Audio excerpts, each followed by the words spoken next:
Yo, balik lagi sama gue di channel Bernatin. Dan ya, pada kesempatan kali ini gue akan mengupdate untuk seputaran Bitcoin. Dan mungkin sore nanti ya akan saya update untuk altcoin update, yaitu adalah XRP. Ya, jadi kemarin juga sudah saya sampaikan di grup Telegram. Ada linknya di link deskripsi bawah video ya. Jadi selamat mengawali awal bulan baru, yaitu adalah Oktober, teman-teman ya. Jadi memang biasanya di bulan Oktober itu market cenderung hijau, teman-teman ya. Let's see lah ya, apakah pada tahun ini dan di bulan Oktober yang sekarang baru akan kita awali gitu ya, atau baru kita masuk, apakah akan hijau juga ya. Semoga aja teman-teman, harapan saya sih semoga hijau juga. Jadi kemarin juga sudah saya update untuk beberapa video ya, update Cardano, Theta, BNB ya, Luns dan lain sebagainya, CRO, CHZ juga, Algo juga sudah saya update. Mungkin buat teman-teman yang kadang komen, aduh susah nih temuin update koin ini di YouTube, jarang banget yang update. Nah itu kadang saya update gitu ya. Jadi kalau misalkan komen-komen kayak gitu banyak, mungkin akan saya bisa pertimbangin untuk updatekan, bikinkan videonya buat teman-teman sekalian. Oke, jadi untuk awal hari ini ya, di awal bulan Oktober ini, apakah Oktober atau akan jadi Oktobul? Kalian bisa tulis di kolom komentar bawah video ya guys ya. Ini ada sedikit berita ya teman-teman, ini dari Rusia Ukraina. Jadi resmi caplok 4 wilayah Ukraina ya, Putin bilang kemenangan milik kita ya. Jadi memang ini terjadi tadi malam ya, atau semalam. Jadi memang perihal si Rusia atau Putin ini ya mencaplok 4 wilayah si Ukraina ya, banyak banget pihak yang tentunya tidak setuju ya. Bahkan salah satunya Amerika juga nggak mengakui klaim tersebut gitu ya. Mungkin juga banyak pihak juga lah yang menentang aksi seperti itu. Untuk jangka pendeknya si Rusia masih kekeh dengan pendiriannya ya. Kalau misalkan ini terus akan berlangsung ya, mencaplokkan wilayah, bisa dibilang apa ya, ini seperti penjajahan lah ya teman, bisa dibilang juga seperti penjajahan di tengah perang atau konfliknya si Ukraina dengan Rusia ya. Kedepannya bisa mengakibatkan hal yang mungkin lebih buruk lagi, atau mungkin bisa memancing terjadinya perang yang lebih besar lagi skalanya gitu ya. Semoga hal ini cepat surut lah ya teman-teman untuk kasus ini. Nah kemudian ada juga saya pengen bahas untuk nextnya lagi adalah Bitcoin Rainbow Chart. Ini live teman-teman ya. Jadi ini udah lama banget saya sempat bahas, dan ya akhirnya sekarang saya akan bahas lagi ya. Jadi kalau misalkan kita lihat dari Bitcoin Rainbow Price Chart ini teman-teman ya, ini kan kita bisa lihat ya, halving, dan next halving itu di sekitar bisa dibilang awal 2024 lah. Coin halving, kemudian nanti slow but sure akhirnya dia rebound kalau misalkan kita mengikuti si Bitcoin Rainbow Chart ini teman-teman. Tapi balik lagi, yang perlu di note ya mungkin sama kita semua, kalau misalkan let's say lah kita lihat ya pada pergerakannya nih, ini waktu bulan aja dia bahkan lewatin atau nge-spike dari teritori warna merah ya. Kemudian yang pada tahun 2017 juga ya ngehit di warna merah paling atas. Tapi kemarin kita bulan itu sama sekali nggak hit ya di box warna ataupun di garis warna merah ini paling atas ini. Itu di sekitar $120.000 ke atas lah. Itu aja kita nggak hit sama sekali. Jadi kalau yang nanyain ke saya apakah hal ini masih bisa terjadi ya, nunggu halving kemudian dia seperti sebelumnya naik lagi ya, bisa. Cuman disclaimernya, makin kesini makin banyak orang yang campur tangan ya, makin kesini makin banyak orang yang aware dan mulai mentransaksikannya di cryptocurrency, khususnya di Bitcoin. Jadi bisa aja ini terjadi atau terulang kembali, atau siklusnya udah nggak seperti sebelumnya ya. Kalau misalkan kita lihat aja sebelumnya ini nge-spike sampai atas, tapi kemarin kita nggak nge-spike teman-teman, 100.000 aja kita nggak gitu ya, cuma $69.000 sekian gitu ya. Jadi itu masih tergolong jauh lah ya. Kalau misalkan kita bandingkan dengan penguatan sebelumnya, dia bahkan hit sampai di area teritori warna merah ini. Dan kemudian sekarang ini posisinya dia ini sedang di area paling bawahnya dari si pelangi ini, atau warna biru itu basically a fire sale. Jadi bener-bener ini udah diskon besar-besaran gitulah ya, kurang lebih seperti itu. Nah yang menariknya, mungkin banyak dari teman-teman sekalian, apakah dari area sini dia masih bisa jebol gitu ya istilahnya. Wah ini istilahnya kan menjadi support kuatnya lah. Dari area sini dia bisa jebol gak? Ya bisa. Kenapa bisa? Kita bisa lihat dari pergerakan pada bulan 3 2020 ini sempat jebol teman-teman ya. Kemudian dia recovery di kisaran sini. Nah kemudian kita lihat juga waktu dia penguatan, ini bahkan jebolin bagian dari atasnya ya, dari si rainbow ini sendiri. Ya, jadi kalau misalkan bagian atas saja bisa dijebol, kenapa bagian bawah itu nggak bisa? Tentu saja adanya possible dia bisa jebol bawah, teman-teman.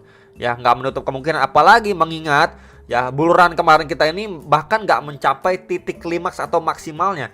Jadi anything can happen, teman-teman ya. Nggak selalu harus ikutin rainbow ini. Ya, halvingnya berapa tahun sekali, bull runnya di tahun berapa dan sebagainya. Cuman kita lihat juga untuk update ekonomi secara global ya, dan lain sebagainya, kenaikan suku bunga.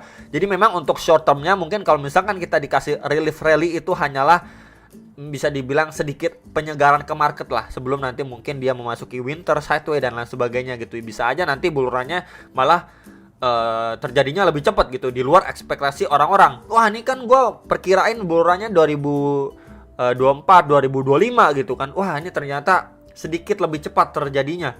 Ya, banyak orang yang mungkin sekali ya dalam tanda kutip terlambat lah, atau nggak expect lah, atau ngerasa telat beli lah dan lain sebagainya, karena berharap lagi harganya bisa drop lagi lebih signifikan lagi baru mau memutuskan beli dan lain sebagainya. Ya, jadi itu sedikit pandangan dari saya mengenai si Bitcoin Rainbow chart ini. Jadi let's say kalau misalkan dari area sini dia mengalami pemantulan seperti sebelum-sebelumnya, kita bisa lihat ya di sini sempat mantul, turun lagi, mantul, turun lagi ya. Di sini juga sempat mantul sideway, teman-teman. Jadi memang adanya possible kalau misalkan menjelang Oktober ini dan November dia dikasih napas, at least dia cuma naik dulu, kemudian bisa aja turun lagi dan sideway, teman-teman, sampai nanti akhirnya benar-benar memasuki fase bull run-nya, teman-teman ya.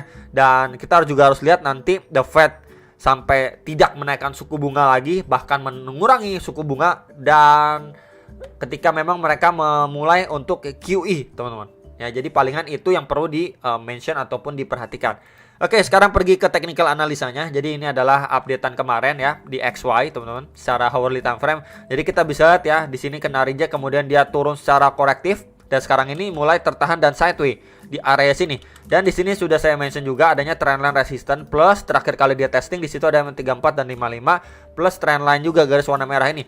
Jadi so far kalau misalkan kita lihat untuk posisi sekarang ini secara short termnya untuk di XY, dia mengalami ya bisa dibilang sudah mengalami pelemahan momentum dari penurunannya. Kita bisa lihat ya dari penurunannya yang pertama ya di sini, lalu penurunan yang kedua, lalu ketiga, teman-teman. Dia cuma tersideway aja di kisaran area sini. Yang kemarin-kemarin juga sudah saya mentionkan ke teman-teman sekalian ya. Untuk area target pertamanya dia koreksi itu di 112. Itu dulu ya, sebelumnya di area bisa dibilang resisten and then di flip menjadi support. Jadi kalau misalkan kita masih dikasih ketika dia drop nih, dia cuma testing EMA 34 dan 55 untuk drop sekali lagi, ya ini perlu sekali diwaspadai. Next target di sekitaran 110 untuk di XY-nya. Jadi berpeluang sekali untuk dari area sini dia bisa rebound, atau dia drop sekali lagi baru dia rebound, teman-teman. Ya, jadi itu yang perlu diwaspadai sama mungkin kita semua. Oke.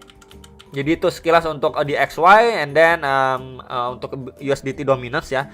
Jadi secara so far kita lihat dia cuma tersideway aja di sini ya, bagian untuk bawah atau support bawahnya itu di box warna hijau ya. Mungkin teman-teman juga udah sampai bosan saya mention area sini itu di sekitaran 7,29 sampai 7,35%. Dan kemarin pun ketika dia drop pun ya ini sempat ketahan, kemudian recovery lagi. Untuk bagian atasnya itu di box warna merah ya, di sekitar 7,7%-an lah. Sekitar mendekati area situ, sebelumnya benar-benar mendapati reaksi atau rejection. And then untuk bagian tengahnya itu di sekitaran garis ungu ini sekitar 7,5%. Palingan dia masih mondar-mandir aja di situ, dia naik ya, kemudian turun, kemudian mungkin naik lagi, nanti kemungkinan turun lagi ya. Sampai nanti kita benar-benar lihat dia benar-benar true breakout atau dia benar-benar true breakdown untuk si USDT dominance. Jadi ini secara time frame hourly khusus 1 jam aja kita bisa lihat ya, terakhir kali dia udah drop, naik, kemudian di sini sideway. Perhatikan sekali, bisa aja dia malah lanjut naik untuk sekali lagi testing di strong area resistannya di box warna merah ini.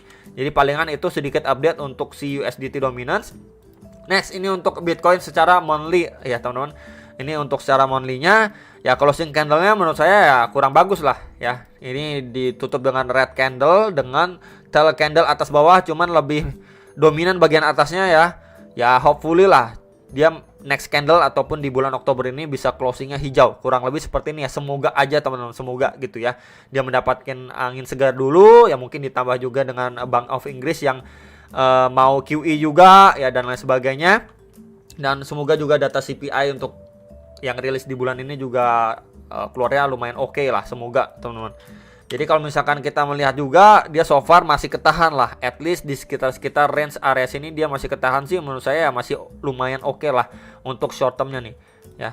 Di kisaran area sini dia masih ketahan di sekitaran 18.700 sampai 20.000 dolar. Jadi dia masih bermain di range area situ ya, semoga ini menjadi tahanan dia yang lumayan kuat lah ya, untuk dia bisa rebound lagi, at least untuk nutup atau closing monthly-nya dengan bull candle teman-teman. Dan yang perlu diperhatikan lainnya juga untuk secara RSI. Nah sayangnya secara RSI dia sudah breakdown dari level 50-nya. Biasanya kalau misalkan breakdown dari level 50 ini cenderung pergerakannya itu tidak terlalu agresif untuk penguatan. Ya mungkin penguatannya hanyalah terbatas saja ya. Kecuali dia mampu break level area 50 ini ya. Nah ini biasanya penguatannya itu lebih sedikit liar ataupun lebih sedikit bertenaga lah ketimbang kalau misalkan dia seperti ini di bawah level 50, mungkin kenaikannya pun terbatas seperti ini saja gitu teman-teman. Jadi itu juga perlu di-net secara monthly-nya ya untuk si Bitcoin. Next ini secara daily time frame, jadi kemarin juga sudah sempat saya bahas juga ya, closing pada 28 dan 29 September itu sebenarnya cukup baik ya, dia bikin tail candle cukup panjang untuk di bagian bawahnya ya. Hopefully next candle-nya itu bisa menggapai atau naik lagi lah, testing ke beberapa target area resistannya ya. Yang kita dapati semalam memang dia rebound teman-teman ya, rebound sampai kisaran 20.160-an 170-an dolar, kemudian di situ kena rejection cukup keras ya. Di situ dia ngetes, kalau secara daily kita bisa lihat ya, terhadap EMA 34 garis warna biru ini dia kena reject. Sebelumnya juga sempat dites nih teman-teman, sempat lewatin sedikit langsung mundur lagi, kepukul mundur lagi ya. Jadi ini perlu sekali diwaspadai dan diantisipasi, bisa aja skenario seperti sebelumnya terjadi, bisa ya. Seperti sebelumnya bagaimana bro? Kita bisa lihat di sini ya. Ketika dia mengalami penguatan ya, tail candle panjang masuk ya ataupun muncul, and then harganya ditekan mundur lagi, masuk ke dalam kandang lagi. Nah bisa aja seperti itu terjadi. Ini kita bisa lihat dia nge-spike naik, dan bisa aja dia tertekan mundur sekali lagi, masuk lagi ke box warna abu-abu di sekitar 18.500 sampai 19.000 dolar. Dan sekarang ini posisinya lagi koreksi teman-teman. Dan yang perlu dipantau juga, nggak lupa untuk secara RSI time frame daily-nya pun dia belum mampu break dari level 50 ya. Jadi PR-nya untuk si RSI-nya juga secara daily time frame, hopefully dia mampu dulu break dari level 50, baru nanti biasanya diikuti dengan pergerakan yang lumayan oke dari Bitcoin untuk penguatannya. Cuman kalau misalkan dia masih ketahan di bawah level 50-nya, penguatannya pun terbatas seperti pergerakan-pergerakan sebelumnya ya. Jadi itu hal yang perlu di-mention juga secara daily time frame ya. Next ini untuk secara time frame 1 jam, kemarin ya kita ataupun saya sudah update, itu ada inverse head and shoulder juga dengan area neckline-nya di sekitaran area box merah ini di 19.650-an dolar. Sekitaran area situ ya dia mampu breakout, walaupun sebelumnya dia dikocok bawah dulu baru di spikein ke atas gitu teman-teman. Ini ngetes sampai di box warna ungu, sebelumnya menjadi area support, resisten, and then resisten di sekitar 19.950 sampai 20.075 dolar lah, sekitar area situ. Dia nggak mampu bertahan, oke, dia kena reject. Cuman yang sangat-sangat disayangkan dari pergerakan si Bitcoin adalah ketika dia naiknya impulsif ya, kemudian di sini adanya rejection, dia turun nih ya. Sempat berapa candle secara hourly mencoba bertahan di atas neckline dari si inverse head and shoulder. Ini kan neckline-nya kita bisa lihat ya. Dia mencoba bertahan, cuman sayangnya dia gagal maintain atau bertahan, and then akhirnya kena tekanan lagi yang lumayan signifikan dari pressure sellernya. Ini sangat-sangat disayangkan gitu. Kalau misalkan let's say dia oke kena reject, kemudian koreksi di sini testingnya kuat, ini adanya opportunity untuk dia bisa lanjut naik lagi. Cuman yang kita dapati malah tekanan seller masuk lebih lagi di kisaran area sini ya, gagal lagi teman-teman ya. Nah posisi sekarang ini dia lagi testing di lowest area sebelumnya. Sebentar dia di area sini, mungkin akan saya tandain juga dengan rectangle teman-teman. Nah dia lagi ngetes di sekitar range area sini nih. Nah dia lagi ngetes teman-teman di box warna hijau aja ya. Jadi kalau misalkan perhatikan area sini sekitar 19.200 lah ya, sampai 19.200 sampai 19.300 dolar lah area yang sekarang lagi di testing sama si Bitcoin. So kalau misalkan dia closing candle di bawah area sini, ini berpotensi untuk ngedorong atau ngebawa si Bitcoin bisa drop lebih bawah lagi, at least bisa ngetes seperti range price kisaran sini teman-teman ya di sekitar 18.900-an, atau even lebih bawah lagi kalau misalkan dia jebol, ya udah masuk ke dalam kandang lagi atau box warna abu-abu. Ya di sekitar 18.600 sampai 18.800 dolar.